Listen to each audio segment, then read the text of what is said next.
Hello. नमस्कार दोस्तों। आज के इस वीडियो में हम एसएससी सिलेक्शन पोस्ट फेज़ 12 के मैथ्स के प्रश्न सॉल्व करेंगे। और ये जो पेपर है आपका 21 जून 2024 को शिफ्ट 3 में हुआ था। और ये जो पेपर है आपका ये ग्रेजुएशन लेवल पर हुआ था। और ये आज हमारा प्रैक्टिस सेट 7 है, ठीक है। और देखिए एसएससी सीएचएसएल की प्लेलिस्ट अभी हम एसएससी सिलेक्शन पोस्ट और एसएससी एमटीएस दोनों की प्लेलिस्ट एक साथ स्टार्ट कर रखी है। इनमें से कोई भी एक प्लेलिस्ट को पहले कंप्लीट करेंगे।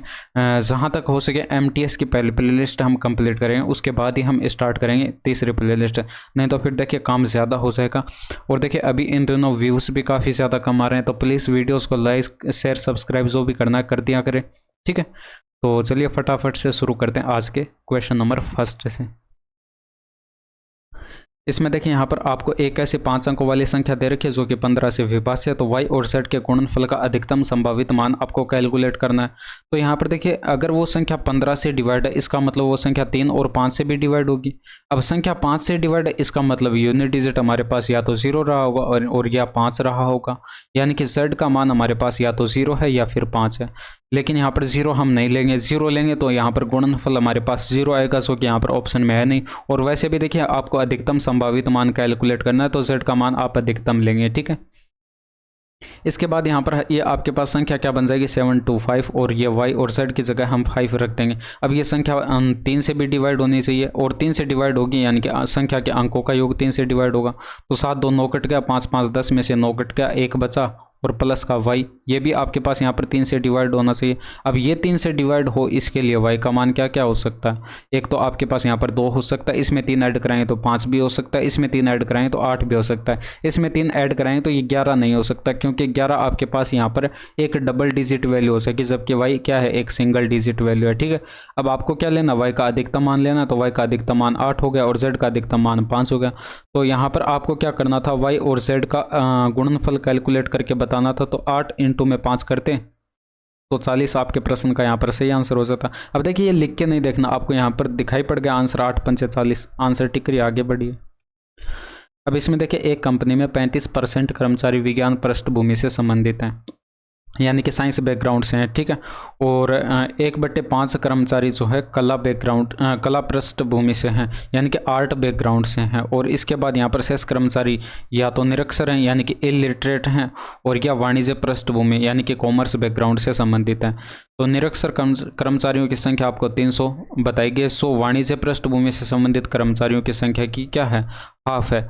तो कितने कर्मचारी विज्ञान या कला पृष्ठभूमि से संबंधित है, ये आपको कैलकुलेट करके बताना। अब देखिए यहाँ पर निरक्षर जो कर्मचारियों की संख्या 300 जो है, वो वाणिज्य पृष्ठभूमि से संबंधित कर्मचारियों की संख्या से हाफ आपको बताएगी, यानी कि इनकी संख्या आपके पास यहाँ पर 600 रही होगी। तब यहाँ पर इसका हाफ करेंगे तो यहाँ पर ये 300 आपके पास यहाँ पर होगा। इसके बाद यहाँ पर देखिए ये तो आपको 35% बताया गया विज्ञान पृष्ठभूमि से संबंधित। कला पृष्ठभूमि से संबंधित ये 1/5 बताएगा, और 1/5 की प्रतिशत वैल्यू हमें पता है 20% होती है। अब कैलकुलेट कर लीजिए। यहाँ पर देखिए साइंस बैकग्राउंड से जो है ये आपको यहाँ पर 35% बताएगा, और जो आर्ट बैकग्राउंड से है वो हमने यहाँ पर मैंने आपको बताया 20% है, और यहाँ पर ये 20% हो जाएगा। अब यहाँ पर देखिए जो आपके पास शेष बचे हैं वो कर्मचारी या तो निरक्षर हैं यानी कि इलिटरेट आई से मैं लिख रहा हूँ, और या फिर यहाँ पर वाणिज्य पृष्ठभूमि से संबंधित हैं यानी कि इसी में शामिल हैं। तो वो आपके पास यहाँ पर कॉमर्स बैकग्राउंड से हो जाएंगे, तो यहाँ पर ये लिख दिया, ठीक है। अब यहाँ पर ये शेष बचे कितने थे, यहाँ पर देखिए 35% ये हो गया, 20% ये हो गया, यानी कि टोटल 55% हो गया। और टोटल कर्मचारी अपने आप में 100% थे, यानी कि जो शेष बचे 45% वो इन्हीं दोनों का मिला के रहा होगा, ठीक है। लेकिन यहाँ पर अगर आप प्रश्न में देखें इन दोनों का मिलाकर है कितना, भाई इलिटरेट और कॉमर्स बैकग्राउंड का मिलाकर यहाँ पर है कितना 300, और ये 600 यानी कि 900 है। तो इसी 45% की वैल्यू आपने यहाँ पर कैलकुलेट किया 900 है। तो यहाँ पर आप देख सकते हैं डेटा आपको जो है 20 गुना दिखाई पड़ रहा है। तो आपको यहाँ पर साइंस बैकग्राउंड और आप आर्ट बैकग्राउंड से जो थे इनका टोटल करके बताना। तो ये 55% होगा इनका टोटल। अब ये भी 55% ना होकर भाई ये 20 गुना डेटा था, तो ये भी 20 गुना हो जाएगा, यानी कि 55 का 20 गुना करेंगे तो 1100 जो है ये आपके प्रश्न का यहाँ पर सही आंसर हो जाएगा। तो ऑप्शन नंबर 4 जो है ये आपका राइट जवाब होगा। इसमें देखिए 2021 के दौरान एक शहर की जनसंख्या में 8% की वृद्धि हुई, और 2022 में इसमें 10% की वृद्धि हुई, और 2022 के अंत में जो है इसकी जनसंख्या आपको यहाँ पर बता दी गई है। 2021 के अंत में शहर की जनसंख्या कितनी थी। अब देखिए इसमें ये जो 8% दिया गया इससे हमें कोई मतलब नहीं है। क्यों नहीं है? क्योंकि यहाँ पर ये 2021 के दौरान यहाँ पर ये वृद्धि हुई 8% की, ठीक है। अब 2021 के अंत में जो भी आपके पास रही होगी उसको आप यहाँ पर x मान लेते हैं, ठीक है।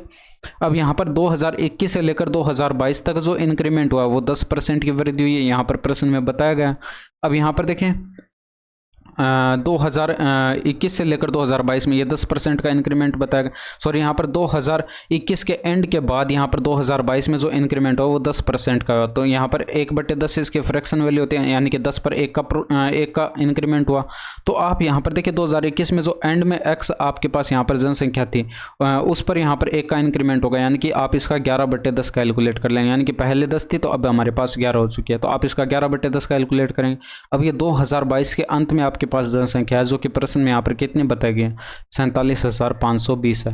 अब यहाँ से x की वैल्यू कैलकुलेट कर लीजिए, और x आपने 2021 के अंत में जनसंख्या मानी थी और ये आपसे पूछा गया था। तो आप यहाँ से कैलकुलेट करते तो देखिए 10 इधर गुणा होता और ये 11 का इसमें डिवाइड करते तो x बराबर कितना आता, 11 4 44 आ जाता, बच गया 3, 11 3 33, 11 दूनी का 22 और ये 0 आगे एक एक्स्ट्रा आ जाता, ठीक है। तो यहाँ पर जो ऑप्शन नंबर 3 आपके प्रश्न का यहाँ पर करेक्ट आंसर हो जाता। अब इसमें देखिए सेक्शन ए में जो परीक्षा में उपस्थित छात्रों का प्रतिशत क्या है ये आपको कैलकुलेट करके बताना है, यानी कि उपस्थित छात्र आपको यहाँ पर देखने हैं, और इंग्लिश वाले यहाँ पर इसको पढ़ सकते हैं वीडियो को पॉज करके। इसमें देखिए what is the percentage of students who appeared for the exam in section A, यानी कि सेक्शन ए के अंदर आपको देखना है यहाँ पर ये 58 डिग्री, और अपीयर्ड स्टूडेंट्स आपको यहाँ पर देखने। इसमें देखिए यहाँ पर आपको पता है ये सेक्शन ए के अंदर ये 58 डिग्री जो दे रखा है ये आपको देखिए 1800 से कोई लेना देना नहीं है। आपको क्या करना, परसेंटेज कैलकुलेट करना है। तो यहाँ पर ये जो 58 डिग्री है के अंदर पर 360 डिग्री का कोण बनता है पूरा, तो यहाँ पर ये 58 डिग्री कितना परसेंट है 360 डिग्री का, यही कैलकुलेट कर लेते, डायरेक्ट आंसर आ जाता, 0 से 0 कट जाता। अब देखिए आगे हम ज़्यादा काट पीट करेंगे नहीं तो फिर गुणा भाग आपको करानी पड़ेगी। देखिए आप डायरेक्ट करिए 580 में 36 का डिवाइड, क्योंकि आसान है। अब देखिए 36 का भाग एक बार चला जाएगा, फिर यहाँ पर बचा कितना 22 बचा, उतारेंगे 0, 220 होगा, और 36 का 6 गुना हमारे पास 216 होता है, 6 बार चला जाएगा पॉइंट, और फिर 4 बचा और उतारेंगे 0, 40 होगा, और 40 में 36 का भाग एक बार चला जाएगा, आंसर आ गया। इसमें देखिए इसको सरल करके बताना है। अब देखिए अगर आपको ये ऊपर फॉर्मूला बनता हुआ दिखाई पड़ रहा है तो आप यहाँ पर डायरेक्ट आंसर करिए। इसमें ये आप यहाँ पर 2.3 और यहाँ पर जो है 15.9 और ये 3.7 ये डायरेक्ट ऐड करा के जो है लिख देता है, आपके पास यहाँ पर आंसर आ जाता है। बट ये प्रैक्टिस मांगता है इसके लिए। यहाँ पर देखिए फॉर्मूला क्या होता है, वो फॉर्मूला मैं लिख देता हूँ। ये a³ और प्लस b³ और यहाँ पर प्लस का c³ और ये आपके पास माइनस का 3abc होता है, और ये इक्वल टू क्या होता है a प्लस का b और प्लस का c, और यहाँ पर जो है ये आपके पास होता है a² प्लस का b² और प्लस का c², और यहाँ पर आपके पास माइनस का ab हो जाएगा, माइनस का bc हो जाएगा और माइनस का ca हो जाएगा। तो ये फॉर्मूला होता है। अब यहाँ पर देखिए इस फॉर्मूले में अगर आप a की जगह क्या रखें, a की जगह रखें आप 2.3 और b की जगह आप यहाँ पर रखें 15.9 और इसके बाद c की जगह आप यहाँ पर रखें 3.7। तो ये आपके पास यहाँ पर ऊपर देखिए इस फॉर्मूले में अगर आप यहाँ पर रखें तो यहाँ पर देखिए a प्लस बी प्लस सी होगा, यानी कि 2.3 और प्लस का 15.9 और प्लस के अंदर आपके पास यहाँ पर ये 3.7 आएगा, यानी कि a प्लस बी प्लस सी हो गया। इसके बाद यहाँ पर ये वाली ब्रैकेट आएगी, यानी कि a का स्क्वायर प्लस b का स्क्वायर, यानी कि 2.3 का स्क्वायर प्लस यहाँ पर 15.9 का स्क्वायर प्लस 3.7 का स्क्वायर, यानी कि सेम आपके पास यहाँ पर ये टर्म बनता जाएगा। इसमें a b और c की वैल्यू आप यहाँ पर रखेंगे तो ये वाली ब्रैकेट और यहाँ पर ऊपर ये वाली ब्रैकेट सेम आएगी, तो ये वाली ब्रैकेट इससे कट जाएगी, इससे कट जाएगी। तो यहाँ पर बचा आपके पास ये वाली ब्रैकेट। अब इस ब्रैकेट में देखिए इनको ऐड ही तो करा के लिखना है, तो आप डायरेक्ट ऐड करा के लिख देते हैं। यहाँ पर ये क्या हो जाता 4 और ये आपके पास यहाँ पर 6 और ये 21.9 आपके पास यहाँ पर इनका टोटल हो रहा है। Option number 2 answer. अब इसमें देखिए एक विद्यालय में 80 अंकों की परीक्षा आयोजित की गई जिसमें 32 उत्तीर्ण अंक थे। निम्नलिखित में से किसने जो है न्यूनतम अंक प्राप्त किए। अब यहाँ पर देख सकते हैं B यहाँ पर हो गया, A यहाँ पर और C यहाँ पर, ये D यहाँ पर। B का अगर हम कैलकुलेट करें तो इसने कुल अंकों का जो है 7/11 अंक प्राप्त किया। तो कुल अंक 80 थे, 80 का 7/11 करेंगे तो 7 8 56 यानी कि 560 हो गया। बट्टे के अंदर 11 करेंगे तो 11 5 55 हो गया, बच गया 1, 0 बार जाएगा, फिर यहाँ पर 0 उतारेंगे। इसके बाद यहाँ पर 11 9 99 यानी कि 50.9 आपके पास ये आ चुका है। इसके बाद यहाँ पर जो आप क्या करेंगे, इसका ऑप्शन नंबर 2 का अगर कैलकुलेट करें A का तो यहाँ पर जो है 72% कुल अंकों का 72% रहा होगा, तो 80 का आप यहाँ पर 72% कैलकुलेट करते। तो यहाँ पर 1 0 से 1 0 कट जाता और 8 दूनी का 16 हो गया, 7 8 56 1 57 हो गया और एक स्थान पर दशमलव इतना आ जाता। ठीक है, अब यहाँ पर आप सी का कैलकुलेट करते तो इसने उत्तीर्ण अंकों का जो है 160% प्राप्त किया। तो उत्तीर्ण अंक तो प्रश्न में 32 बताए गए थे और इसका 160% कैलकुलेट कर लेना। तो 1 0 से 1 0 कट गया, 16 दूनी का 32 हो गया, हासिल 3 16 3 48 3 51 हो जाएगा, एक स्थान पर दशमलव आ जाएगा। इसके बाद यहाँ पर चौथे ऑप्शन का अगर आप कैलकुलेट करें, इसमें देखिए यहाँ पर कुल अंकों का 12/19, कुल अंक 80 थे, इसका 12/19 आप कैलकुलेट करते तो यहाँ पर 12 8 96 960 आ जाता, बट्टे 19 करते तो 19 5 95 हो जाता, बच गया एक 0 बार जाएगा। फिर यहाँ पर आप 0 उतारें, 19 5 95 50.5। आपको देखिए इसमें सबसे कम किसका दिखाई पड़ रहा है भाई, ये 50.5 यही सबसे कम है, तो ऑप्शन नंबर 4 आंसर लगा दीजिए, क्योंकि आपको न्यूनतम अंक कैलकुलेट करने थे।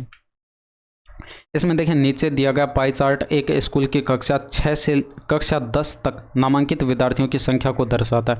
यदि 6 से 10 तक 1250 विद्यार्थी नामांकित हैं, तो कक्षा 8 और कक्षा 9 से जो है नामांकित विद्यार्थियों का योगफल आपको कैलकुलेट करके बताना।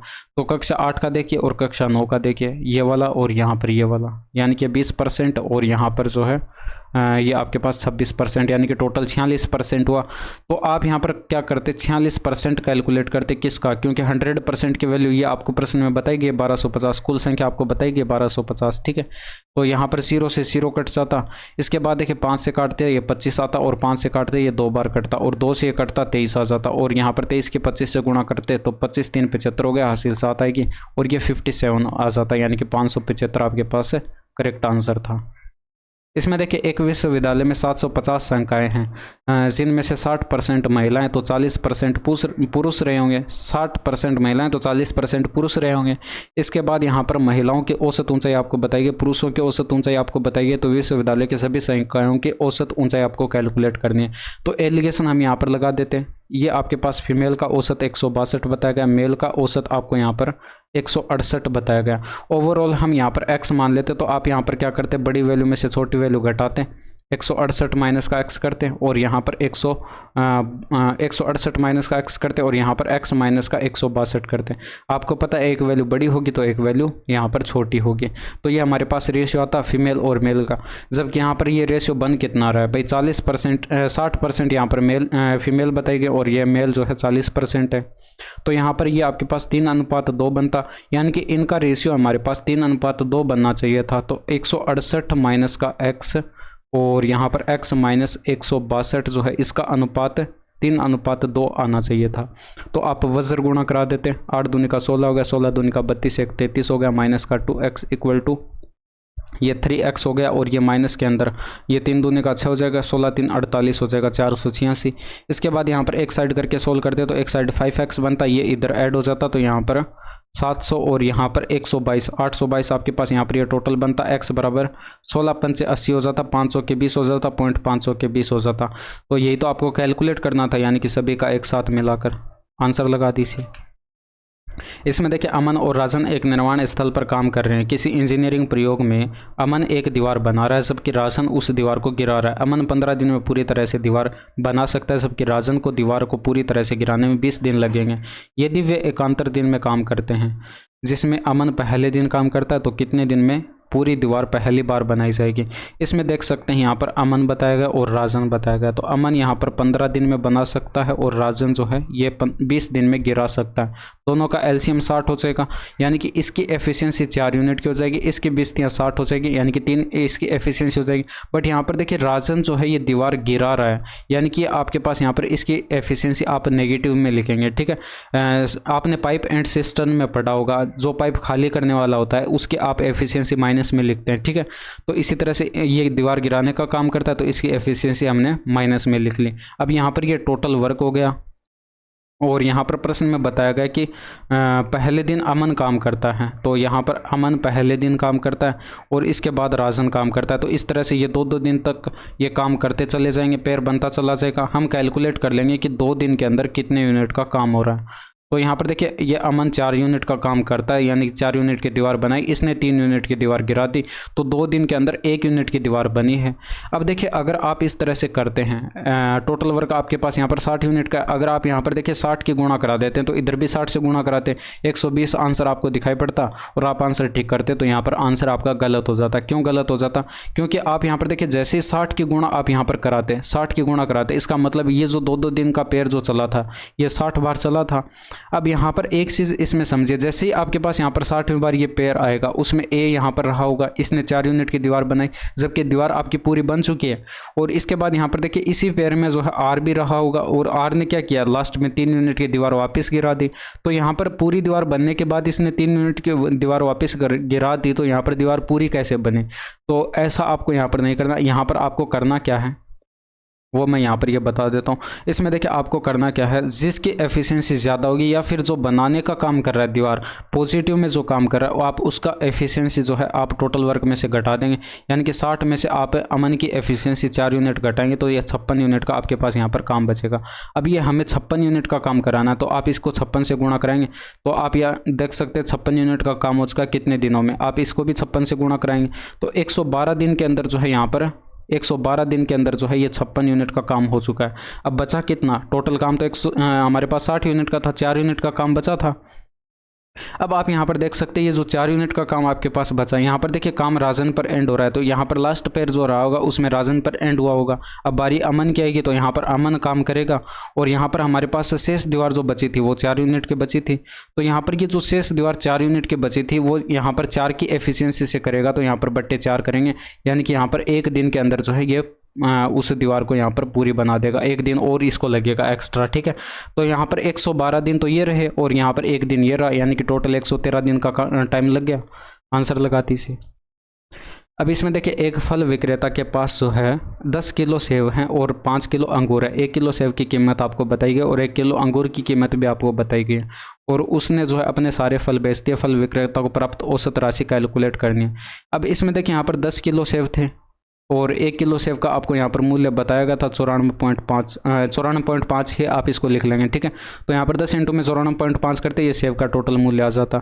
इसी तरह से यहाँ पर 5 किलो अंगूर थे और 1 किलो अंगूर का मूल्य 105 बताया गया था, तो गुणा 105 करते ये टोटल अंगूर का मूल्य आ जाता। इन दोनों को ऐड करते और यहाँ पर टोटल आपके पास फल थे कितने, 15 किलो थे, तो 15 से आप इसमें डिवाइड कर देते, एवरेज आपके पास आ जाता। अब यहाँ पर देखिए औसत आपके पास राशि प्राप्त, जिस इस विक्रेता को औसत राशि प्राप्त हो रही थी वो आपके पास यहाँ पर आ जाएगी। 5 से ऊपर कॉमन लेकर काट दे तो यहाँ पर ये 2 और ये 5 कट जाएगा, और यहाँ पर ये 5 त्रिका 15, 5 कॉमन लेकर हमने काट दिया, ठीक है। अब यहाँ पर देखिए 94.5 का अगर आप 2 गुणा करते हैं तो ये आपके पास यहाँ पर 189 बनेगा, और ये प्लस के अंदर 105 है और बट्टे के अंदर जो है ये 3 है। आप ऊपर ऐड कराएंगे तो ये आपके पास 294 बनेगा, बट्टे के अंदर 3, तो 9 त्रिका 27 हो गया, फिर 8 त्रिका 24 हो जाएगा। 98 आपके प्रश्न का सही जवाब हो जाएगा। इसमें देखिए यदि एक त्रिभुज के कोण आपको यहाँ पर इस अनुपात में दे रखें तो सबसे बड़े कोण और सबसे छोटे कोण के बीच का अंतर आपको कैलकुलेट करना है, यानी कि कोणों का रेशियो जो है ये आपको यहाँ पर बताया गया। तो टोटल करते आपके पास 36 यूनिट का आपके पास यहाँ पर एंगल बनता, जबकि त्रिभुज के तीनों कोणों का योग होता कितना, 180 डिग्री का होता है। तो 36 का ये 5 गुना है, तो आपको यहाँ पर सबसे छोटे और सबसे बड़े कोण का अंतर देखना था। 7 का डिफरेंस है, तो ये भी 7 ना होकर 5 गुना हो जाता है, यानी कि 35 डिग्री आपके प्रश्न का यहाँ पर सही आंसर था। अब ये भी आसान सा प्रश्न है, इसमें x प्लस वाई दे रखा है, x इंटू में y दे रखा है, इसका मान बताना है। तो आप यहाँ पर देखिए क्या करते, इसमें प्लस का 2xy करते और यहाँ पर माइनस का 2xy भी आपको करना पड़ता। ये हमने जोड़ा और यही हमने इसमें घटा दिया, तो कोई फ़र्क नहीं पड़ेगा। तो आप इसमें देख सकते हैं x square plus y square plus का 2xy क्या बन जाएगा, x प्लस वाई का होल स्क्वायर बन जाएगा, और यहाँ पर ये माइनस का xy और ये माइनस का 2xy माइनस का 3xy बन जाएगा। तो यहाँ पर बराबर आप वैल्यू पुट कर देंगे तो ये 10 का क्यूब करेंगे, ये आपके पास 10 का स्क्वायर करेंगे तो ये आपके पास 100 बनेगा, और ये 12 3 36 होगा। 100 में से 36 घटाया 64 आंसर। अब इसमें देखिए एक आदमी एक गाय को 22,000 रुपये में बेचता है और 10% लाभ अर्जित करता है, और 14% लाभ अर्जित करने के लिए उसे उसी गाय को किस कीमत पर बेचना चाहिए था। तो यहाँ पर देखिए पहले प्रश्न को समझ लीजिए। 10% का लाभ यानी कि 10 की वस्तु जो है इसने 11 में बेची होगी, सॉरी वस्तु नहीं थी, गाय थी। 10 की गाय जो है इसने 11 में बेची गई। 10 यूनिट की गाय थी जो कि इसने 11 में बेची, तब यहाँ पर 1 यूनिट का प्रॉफिट होगा। आपको पता है 10% की फ्रैक्शन वैल्यू 1/10 होती है, यानी कि 10 पर 1 का प्रॉफिट हुआ। तो 10 की गाय जो है इसने 11 में बेची। अब यहाँ पर देखिए आपको ये कॉस्ट प्राइस तो प्रश्न सॉरी यहाँ पर सेलिंग प्राइस प्रश्न में बताया गया था कितना, 22,000। तो यहाँ पर ये डेटा जो है 2000 गुना है, तो यहाँ पर कॉस्ट प्राइस भी जो है ये 2000 गुना हो जाता। तो 10 का अगर आप 2000 गुना करते हैं तो ये आपके पास यहाँ पर 20,000 गाय का कॉस्ट प्राइस आ जाता। अब देखिए आपको 14% का प्रॉफिट करना था, तो अब जो नया सेलिंग प्राइस होगा वो आपके पास यहाँ पर क्या होगा, ये जो 20,000 आपके पास था गाय का मूल्य, वो अपने आप में 100% था। आपको 14% का प्रॉफिट चाहिए, तो टोटल 114% आप कैलकुलेट कर लें। तो ये अब आपके पास नया विक्रय मूल्य आ जाएगा। 20 से 20 कैंसिल, 114 का 2 गुना करेंगे तो 228 होगा, और आगे 20 आ जाएंगे। आंसर ऑप्शन नंबर 4 आ चुका है। और देखिए आपको डायरेक्ट कैसे करना था, डायरेक्ट ऐसे करना था। आपको यहाँ पर पता चलेगा कि 10 पर 1 का प्रॉफिट होगा, यानी कि 10 की गाय जो है 11 में बेची गई, 11 यूनिट में बेची गई, और 11 यूनिट की वैल्यू यहाँ पर 22,000 है। तो 2000 गुना डेटा दिखाई पड़ा, तो ये भी आपके पास यहाँ पर 10 गुना हो जाता 2000 का। तो यहाँ पर 20,000 गाय का मूल्य था, और यहाँ पर 14% का प्रॉफिट। तो डायरेक्ट आप यहाँ पर क्या करते, 20,000 का 114% कैलकुलेट करते, तो आंसर एक लाइन के अंदर आपका आ रहा था। ये सारा सब कुछ मैंने समझाने के लिए बताया, और कुछ नहीं है, ठीक है। अब इसमें देखिए यहाँ पर आपको 2 ट्रायंगल बता रखे हैं, इनकी भुजाएं भी आपको बता रखी हैं, और यहाँ पर इन त्रिभुजों के लिए निम्नलिखित में से कौन सा विकल्प सत्य है। और यहाँ पर ये त्रिभुज जो है सर्वांगसम बता रखे हैं। अब देखिए सर्वांगसम बता रखे हैं, इसका मतलब यहाँ पर देखिए ए बी इस पोजीशन पर है, सर्वांगसम है, इसका मतलब क्या होगा कि यहाँ पर संगत भुजाएं और संगत कोण आपस में बराबर होने चाहिए। और इसमें देखिए यहाँ पर ए बी जो है इस पोजिशन पर, और इसमें इस पोजिशन पर आर क्यू है। क्या ए बी आर क्यू के बराबर है? ए बी हमारे पास 7 है, और आर क्यू देखिए यहाँ पर 8 है, तो ये बराबर नहीं है, तो हटा दीजिए। इसमें देखिए सी बी इस पोजीशन पर, और इसमें इस पोजीशन पर पी क्यू है, तो क्या यहाँ पर सी बी पी क्यू के बराबर है? सी बी हमारे पास 8 है, और यहाँ पर पी क्यू हमारे पास 7 है, बराबर नहीं है, तो हटा दीजिए। इसके बाद यहाँ पर ए बी क्या पी क्यू के बराबर है? तो यहाँ पर ए बी 7 है, और यहाँ पर पी क्यू भी हमारे पास 7 है, तो ये बराबर है, ठीक है। इसको छोड़ दीजिए एक बार। इसमें देखिए ए बी क्या यहाँ पर क्यू आर के बराबर है? ए बी हमारे पास 7 है, क्यू आर हमारे पास 8 है, तो बराबर नहीं है, तो इसको भी हटा दीजिए। आंसर तो आपका आ चुका है, ठीक है। अब देखिए आप इसको थोड़ा सा समझ लीजिए। इसमें यहाँ पर अगर आपके पास ट्रायंगल ए बी सी दे रखा है, और यहाँ पर ये ट्रायंगल पी क्यू आर दे रखा है, अगर ये दोनों ट्रायंगल सर्वांगसम है, इसमें देखिए बिंदुओं का स्पेशल यहाँ पर ध्यान रखा जाता है। यहाँ पर जो आपके पास यहाँ पर संगत भुजाएं होंगी वो उसी स्थान पर होंगी, जो संगत कोण होंगे वो उसी स्थान पर होंगे। इसमें देखिए यहाँ पर ए बी इस पोजीशन पर है, इसमें इस पोजीशन पर पी क्यू है, ये आपस में संगत भुजाएं होंगी और आपस में बराबर होनी चाहिए। और इसमें देखिए बी सी यहाँ पर इस पोजीशन पर है, और इसमें इस पोजीशन पर क्यू आर है, ये संगत भुजाएं होंगी, आपस में बराबर होनी चाहिए। दूसरी चीज़ आप यहाँ पर देख सकते हैं, यहाँ पर ये जो आपके पास यहाँ पर ए सी है इस पोजीशन पर, और इसमें देखिए यहाँ पर ये पी आर है इस पोजीशन पर है, तो ये संगत भुजाएं होंगी और ये भी आपस में बराबर होंगी, ठीक है। ये आपके पास यहाँ पर सर्वांगक्षमता का नियम कहता है। इसके बाद यहाँ पर देखिए ये एंगल ए जो है इस पोजीशन पर है, और एंगल पी इस पोजीशन पर है, तो ये आपस में बराबर होने चाहिए क्योंकि संगत कोण होंगे। बी यहाँ पर इस पोजीशन पर है, क्यू इस पोजीशन पर है, ये भी संगत कोण होंगे, आपस में बराबर होने चाहिए। इसी तरह से सी आर के बराबर होना चाहिए, ठीक है। तो ये थोड़ा सा आप यहाँ पर समझ के रखेंगे तो आंसर आपका 1 सेकंड के अंदर आ जाएगा।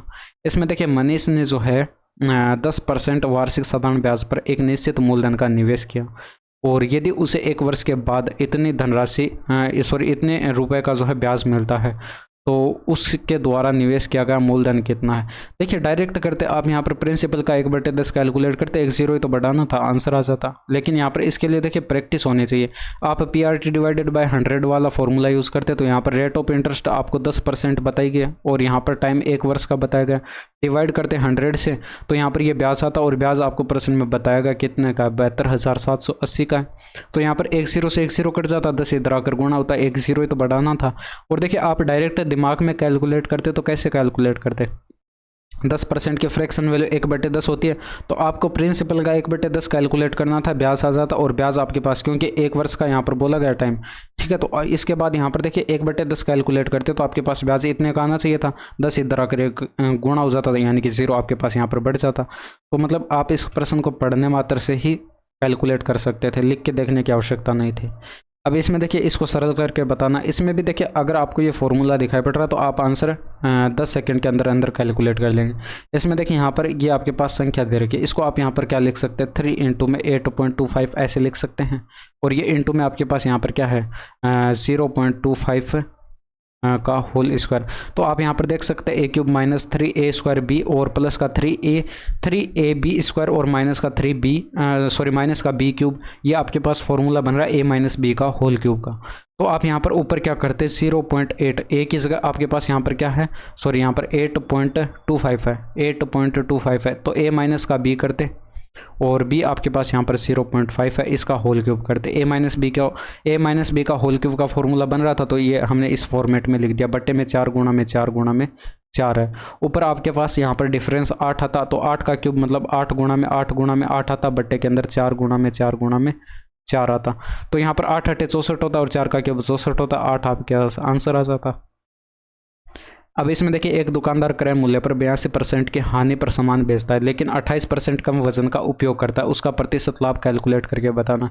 तो यहाँ पर देखिए क्रय मूल्य आपके पास क्या हो जाएगा, ये आपके पास यहाँ पर 100 यूनिट का अगर मान लेते तो यहाँ पर विक्रय मूल्य सेलिंग प्राइस क्या हो जाएगा, 82% की हानि उठाता है, यानी कि 18 में वो वस्तु बेची होगी।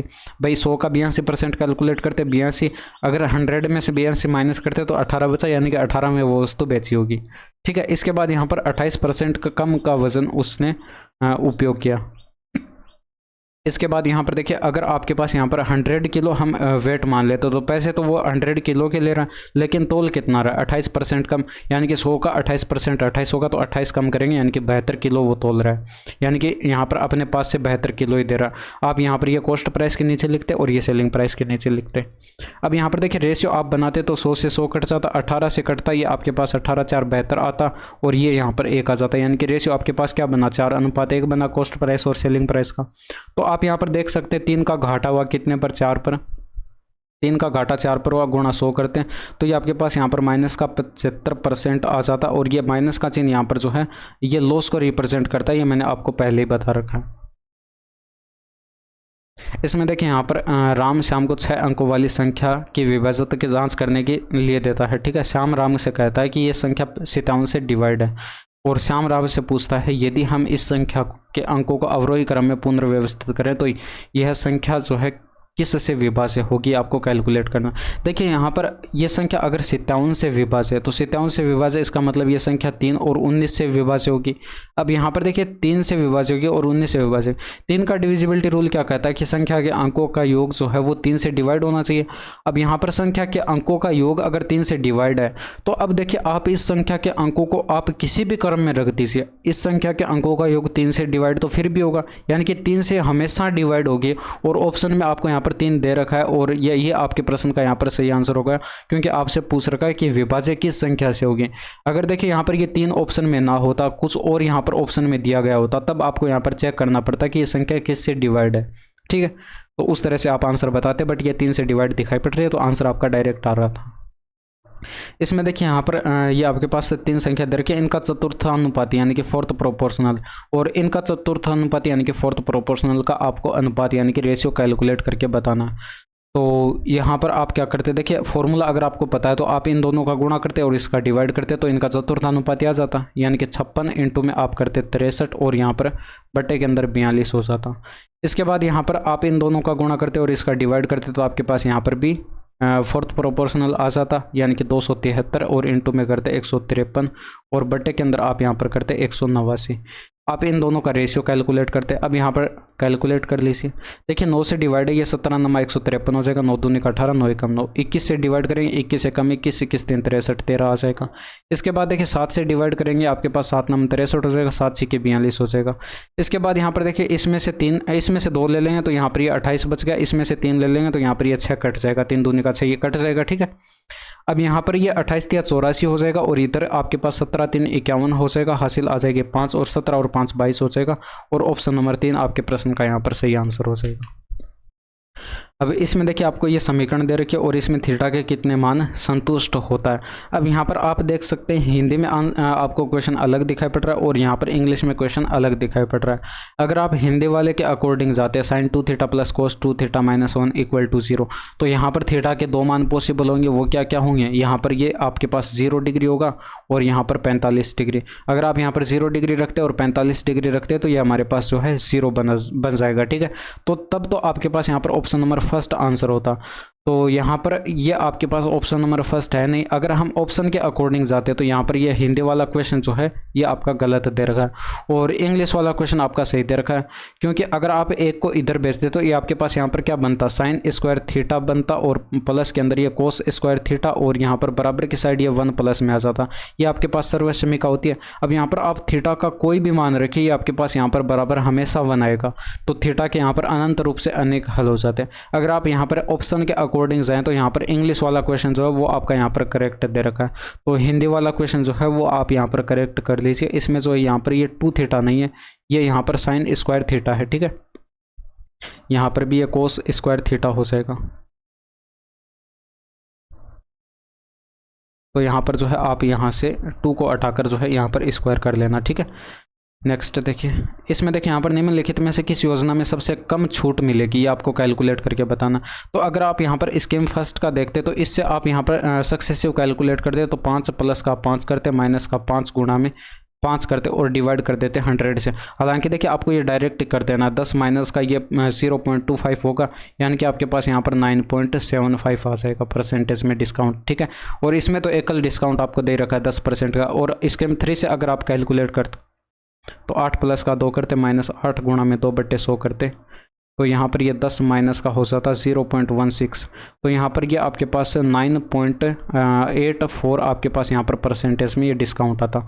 तो सबसे आपको यहाँ पर कम छूट बतानी थी, तो सबसे कम छूट आपको यहाँ पर जो है इसमें स्कीम फर्स्ट में दिखाई पड़ रही है, तो स्कीम फर्स्ट ही आपके प्रश्न का यहाँ पर सही आंसर हो जाएगा। इसमें देखिए एक तालाब की विमाएँ आपको बता रखी है, यानी कि लंबाई और चौड़ाई और ऊंचाई अगर आपको बता रखी है तो तालाब की धारिता यानी कि कैपेसिटी आपको कैलकुलेट करके बतानी। तो यहाँ पर लंबाई चौड़ाई अगर ऊंचाई आपके पास यहाँ पर है, इसका मतलब यहाँ पर ये जो तालाब रहा होगा एक गनाब के आकार में गड्ढा रहा होगा, उस गड्ढे के अंदर यहाँ पर पानी रहा होगा, ठीक है। तो यहाँ पर आप उस गड्ढे का वॉल्यूम कैलकुलेट कर लेते, कितना LBH होता, यानी कि आपको कुछ नहीं करना था, इन तीनों की मल्टीप्लाई करनी थी, आंसर आपके पास डायरेक्ट दिखाई पड़ रहा था। 20 इंटू में 14 इंटू में आप 6 करते तो 14 दूनी का 28 होता, 28 पंच 140, 28 के आपके पास 168 हो जाएगा और यहाँ पर आगे एक 0 आ जाएगा। ये मीटर क्यूब में आपके पास यहाँ पर वॉल्यूम आ जाएगा। अब इसमें देखिए इसका मान आपको कैलकुलेट करके बताना। अगर देखिए आपको फॉर्मूला याद है तो आप यहाँ पर डायरेक्ट आंसर टिक कर सकते थे, 2 sin A sine A plus sine B का फॉर्मूला आपको पता होगा, साइन ए और यहाँ पर साइन बी। तो sine A plus sine B का फॉर्मूला अगर आप यहाँ पर यूज़ करते हैं तो यहाँ पर a प्लस का b/2 होता है और इंटू के अंदर कोस ये आपके पास यहाँ पर a माइनस b/2 होता है। तो यहाँ पर आप ये यूज़ करते तो 2 साइन इंटू के अंदर आपके पास यहाँ पर क्या हो जाता, ये देखिए आपके पास यहाँ पर साइन आपके पास ये 75 प्लस का 15 करते 90/2 यानी कि 45 डिग्री आ जाता, और यहाँ पर 75 माइनस 15 करते 60/2 यानी कि 30 डिग्री आपके पास ये आ जाता, कोस 30 डिग्री।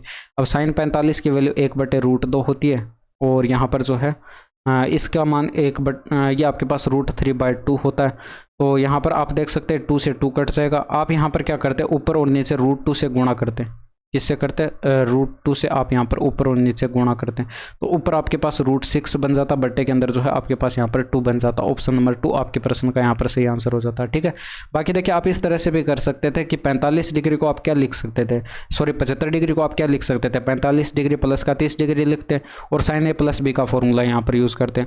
15 डिग्री को क्या लिख सकते थे, आप लिख सकते थे 45 डिग्री माइनस का 30 डिग्री और यहाँ पर साइन ए माइनस बी का फॉर्मूला यूज़ करते। फिर आपको देखिए कैलकुलेशन ज़्यादा करानी पड़ती, आंसर आपका सेम आता। इसमें देखिए नीचे दिया गया पाई चार्ट जो है विभिन्न मदों पर एक परिवार के मासिक खर्च को दर्शाता है और यदि कुल आय आपको यहाँ पर 17,560 बताई गई है तो यहाँ पर शिक्षा और किराए पर खर्च की गई राशि के बीच का अंतर आपको कैलकुलेट करना, किराया और शिक्षा देखना। तो यहाँ पर किराया ये रहा और शिक्षा आपके पास यहाँ पर रही। इन दोनों का गैप देखिए कितने का, 10% का, और 10% की फ्रैक्शन वैल्यू 1/10 होती है, यानी कि आपको टोटल आय का 1/10 कैलकुलेट करना था तो 0 हट जाता, आंसर आपका डायरेक्ट आ रहा था। भाई 10% की फ्रैक्शन वैल्यू 1/10 होती है, मैंने आपको बता रखा है। तो आप यहाँ पर क्या करते, 7,560 का डायरेक्ट 1/10 कैलकुलेट करते, 70,560 का आप डायरेक्ट 1/10 कैलकुलेट करते तो 7,056 आपके पास यहाँ पर डायरेक्ट आंसर आ जाता। अब इसमें देखिए ए से बी तक की यात्रा करते समय राघव 1/4 दूरी 10 किलोमीटर/आवर की चाल से तय करता है और अगली चौथाई दूरी जो है 15 किलोमीटर/आवर की चाल से, और अगली चौथाई दूरी 20 किलोमीटर/आवर की चाल से, और फिर इसके बाद अंतिम चौथाई जो है 30 किलोमीटर/आवर की चाल से तय करता है। ठीक उसी मार्ग पर यात्रा करते समय मनीष अपनी यात्रा में लगने वाले समय एक चौथाई 10 किलोमीटर, और फिर उससे अगला चौथाई जो है 15, और फिर उससे अगला यहाँ पर 20 किलोमीटर पर आवर, और फिर उससे अगला अंतिम चौथाई जो है वो यहाँ पर 30 किलोमीटर पर आवर की स्पीड से तय करता है। तो यहाँ पर यदि अपनी यात्रा के दौरान राघव की औसत चाल आपको y किलोमीटर पर आवर बताएगी और मनीष की औसत चाल जो है z किलोमीटर पर आवर बताएगी, तो आपको कुछ नहीं करना, z माइनस का y कैलकुलेट करना है। और इंग्लिश वाले यहाँ पर इसको पढ़ सकते हैं वीडियो को पॉज करके, ठीक है। अब इसमें देखिए आपको करना क्या है, इसको प्रश्न को समझिए थोड़ा सा। इसमें यहाँ पर दो बिंदु हम दे रखे हैं, a और b। यहाँ पर मान लीजिए बिंदु a है और यहाँ पर मान लीजिए बिंदु b है, और इनके बीच की दूरी अगर हम यहाँ पर 4 किलोमीटर की मान लें, 4 किलोमीटर की क्यों मानिए, क्योंकि एक चौथाई दे रखी है, तो 4 किलोमीटर मान लेंगे तो ये आसान हो जाएगा, ठीक है। अब यहाँ पर देखिए ये मैं राघव के लिए कैलकुलेट कर रहा हूँ, और यहाँ पर राघव के लिए देखिए अगर आप 4 किलोमीटर का एक चौथाई कैलकुलेट करते तो यहाँ पर 1 किलोमीटर होता, भाई इसका 1/4 1 किलोमीटर होता। इसके बाद यहाँ पर दूसरा चौथाई कैलकुलेट करते तो वो भी 1 किलोमीटर का, तीसरा चौथाई भी 1 किलोमीटर का, और चौथा चौथाई भी 1 किलोमीटर का, इसीलिए मैंने ये 4 किलोमीटर माना था, ठीक है। अब यहाँ पर अगर आप राघव के लिए एवरेज स्पीड कैलकुलेट करते तो ये तो आपको यहाँ पर y बताएगी, और यहाँ पर बराबर की साइड आपके पास क्या होता है, total distance upon total time करते, और यहाँ पर 4 किलोमीटर की टोटल डिस्टेंस थी, बटे में टोटल टाइम क्या हो जाता। भाई यहाँ पर आपको स्पीड भी बताई गई, प्रश्न में कितनी बताई गई, यहाँ पर 10 किलोमीटर पर आवर की स्पीड से कवर की गई। इसके बाद यहाँ पर ये अगला चौथाई 15 की स्पीड से, और ये अगला चौथाई 20 की स्पीड से, और यहाँ पर अगला चौथाई 30 की स्पीड से। तो यहाँ पर लिया गया टोटल टाइम जो है आप यहाँ पर बट्टे में रखते। तो यहाँ पर देखिए 1 किलोमीटर चला 10 किलोमीटर पर आवर की स्पीड से, तो आप दूरी बटे चाल करते, टाइम आता तो 1/10, फिर यहाँ पर टाइम करते तो 1/15, इनको ऐड करते जाइए, ठीक है, क्योंकि total distance upon total time करना 1/20 हो गया प्लस 1/30 हो गया। अब देखिए कैलकुलेशन आप स्वयं कर लेना। इसमें देखिए यहाँ पर बट्टे में ऐड करा के लिखें तो बट्टे में 60 आएगा, ऊपर 4 और इंटू में 60 ऊपर आ जाएगा, और यहाँ पर बट्टे के अंदर क्या बनेगा, ये आपके पास बनेगा 6 प्लस का 4 10 हो जाएगा, और यहाँ पर 3 13 हो जाएगा, और यहाँ पर 2 15 हो जाएगा। 15 चौके 60 होगा, 4 चौके 16 किलोमीटर पर आवर जो है आपके पास यहाँ पर y का मान आ जाएगा, ठीक है। इसके बाद यहाँ पर z का मान कैलकुलेट करते तो वो कैसे कैलकुलेट करते, इसमें देखिए यहाँ पर मैं मनीष के लिए लिख रहा हूँ, ठीक है, ये मैं मनीष के लिए लिख रहा हूँ, और यहाँ पर जो है बिंदु a और ये b आपको यहाँ पर बताए गए, और यहाँ पर इनके बीच का यहाँ पर देखिए टाइम का जिक्र किया गया है, यहाँ पर टाइम के बारे में आपको यहाँ पर बताया गया, और यहाँ पर देखिए टाइम हम 4 घंटे मान लेंगे। जिस तरह से हमने 4 किलोमीटर की डिस्टेंस मानी थी उसी तरह से हमने 4 घंटे का टाइम मान लिया। अब पहला 1/4 यानी कि 1 घंटे का रहा होगा, दूसरा 1/4 यानी कि 1 घंटे का, तीसरा 1/4 यानी कि ये भी 1 घंटे का, और चौथा 1/4 ये भी 1 घंटे का। अब यहाँ पर भी आपको स्पीड पर्सन में बताएगी, और यहाँ पर देखिए एवरेज स्पीड कैलकुलेट करते तो यहाँ पर z बताएगी, और z बराबर total distance upon total time करते, और यहाँ पर टोटल डिस्टेंस क्या हो जाती है, यहाँ पर इसको देखिए, यहाँ पर स्पीड आपको 10 बताएगी, यहाँ पर 15, और यहाँ पर 20, और यहाँ पर ये 30 किलोमीटर पर आवर की स्पीड बताई गई है, ठीक है। अब यहाँ पर देखिए 10 किलोमीटर पर आवर का मतलब क्या हो जाएगा, यानी कि 1 घंटे के अंदर 10 किलोमीटर चला। 20 किलोमीटर पर आवर का मतलब 1 घंटे के अंदर 20 किलोमीटर चला। तो यहाँ पर आप देख सकते हैं 1 घंटे के अंदर 10 किलोमीटर चला, फिर यहाँ पर 1 घंटे के अंदर 15, फिर यहाँ पर 1 घंटे के अंदर 20, और फिर 1 घंटे के अंदर 30। तो टोटल डिस्टेंस कितनी हो जाती है, 50, और यहाँ पर 60, और ये 15, यानी कि 75 किलोमीटर की आपके पास टोटल डिस्टेंस हो जाती है। बट्टे में टोटल टाइम आपने 4 घंटे का माना है, तो 4 का आप इसमें डिवाइड करते, 4 एकम 4 हो गया, बच गया 3, 8 चौके 32 हो गया, बच गया 3, और फिर यहाँ पर 0.7 चौके 28, 5 चौके 20, यानी कि 18.7 kilometre per hour, 75 kilometre per hour आपके पास यहाँ पर ये इनका डिफरेंस आता है, ठीक है। अब यहाँ पर देखिए इन दोनों का गैप आपको देखना था, यानी कि आपको y माइनस का z कैलकुलेट करना था। तो इन दोनों का गैप देखिए यहाँ पर कितने का है, 2.75 का आपको यहाँ पर गैप दिखाई पड़ा, और यही आपके पास यहाँ पर आंसर आ जाता है, ठीक है। बाकी इंग्लिश वाले यहाँ पर पढ़ सकते हैं, थोड़ा सा इसको मतलब कॉम्प्लिकेटेड आप बोल सकते हैं, बाकी यहाँ पर इतना ज़्यादा डिफिकल्ट नहीं है। अगर क्वेश्चन समझ में आ जाता तो आप 1-2 सेकंड के अंदर आंसर कैलकुलेट कर लेंगे, ठीक है। सॉरी 1-2 सेकंड के अंदर तो क्या, यहाँ पर 1 मिनट तो कम से कम इसमें लगता, पूरा 1 मिनट या 1.5 मिनट तक का आप टाइम इसमें बोल सकते हैं लग जाता, ठीक है। क्योंकि ये देखिए आपको यहाँ पर एग्जाम में किसी के अंदर ये समझाना नहीं होता, आप यहाँ पर डायरेक्ट कैलकुलेशन कर रहे होते, ये वाली कैलकुलेशन, ठीक है। तो आपके पास यहाँ पर आंसर जल्दी आ जाता। तो ये थे आपके पूरे 25 प्रश्न, और यहाँ तक की वीडियो कैसी लगी कमेंट करके ज़रूर बताएगा। बाकी मिलते हैं आपसे नेक्स्ट वीडियो में। That's all for today. Thank you, धन्यवाद, बाय बाय, टेक केयर।